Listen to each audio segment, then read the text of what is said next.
ইন্নাহু মান ইউশরিক বিল্লাহ ফাকাদ হারামাল্লাহু আলাইহিল জান্নাহ। যে ব্যক্তি আল্লাহর সাথে শিরিক করে আল্লাহ তার জন্য জান্নাত হারাম করে দেয়, ওয়া মাওয়াহুন নার, তার ঠিকানা জাহান্নাম।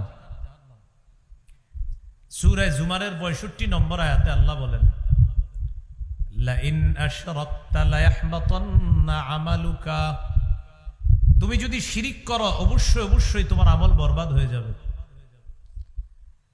তাহলে আয়াতে 4টা নিষিদ্ধের একটা হলো মদ বর্জনীয় নিষিদ্ধ, 2 নাম্বার জুয়া বর্জনীয় নিষিদ্ধ, 3 নাম্বার দেবদেবী মুসলমানদের জন্য নিষিদ্ধ।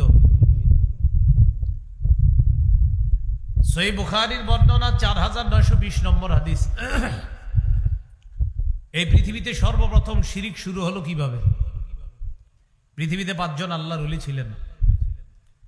একজনের নাম ওয়াদ্দুন, আরেকজনের নাম সুয়াউন, আরেকজনের নাম ইয়াগুস, আরেকজনের নাম ইয়াউক।